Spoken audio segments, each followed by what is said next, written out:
रउआ सबके बीच में व्यास मनोज कुशवाहा एगो माई और भाई के गीत से सेवा बा। आजकल के भाई लोग माई के संगे कैसे बर्ताव करता, आई हमारा संगे नाल पर संगत कर रहा बड़े माननीय सत्येंद्र शर्मा जी, बहुत बढ़िया कलाकार।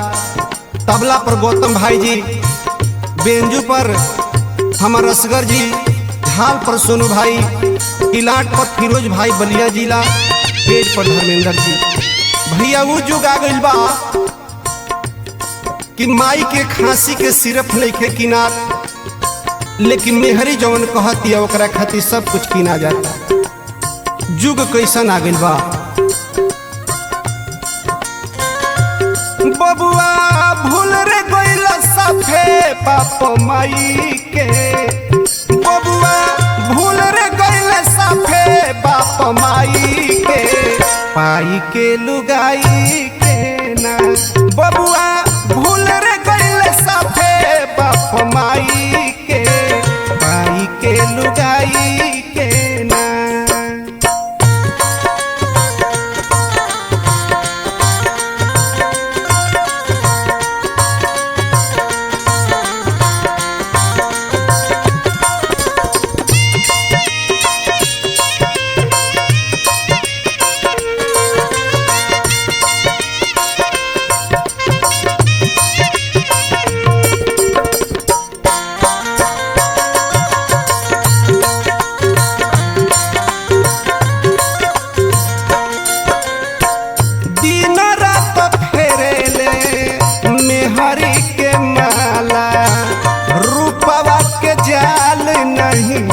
कटले कटला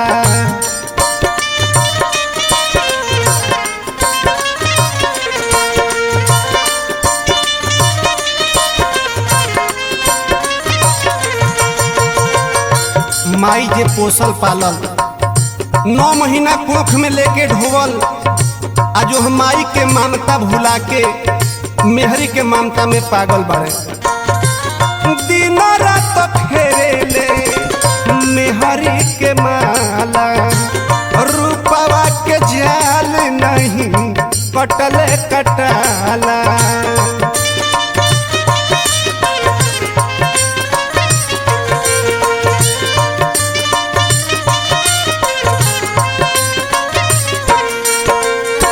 ये भाई वो मेहरारू के आगे भाई बहन सब लोग करा बेकार लगता। बतिया सुन लेना बहिन नौरी भाई के, बतिया सुन लेना बहिन नौरी भाई के, पाई के लुगाई के ना। बबुआ भूल रे गइल साथे बाप माई के, पाई के लुगाई के ना।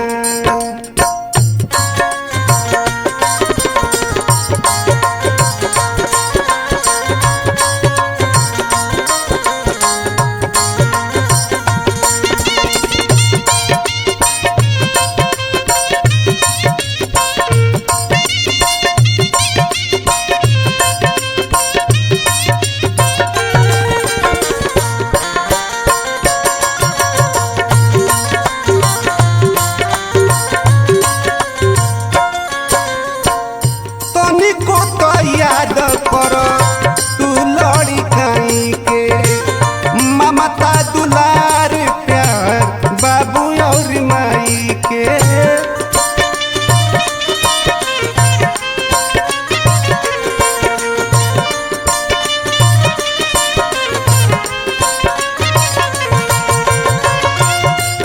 माई के प्रेम के सब कुछ भुला के आजकल लुगाई के प्रेम में पागल हो गए बड़े। राम सागर याद करो अपन लड़ी काई के, ममता दुलार प्यार बाबू और माई के।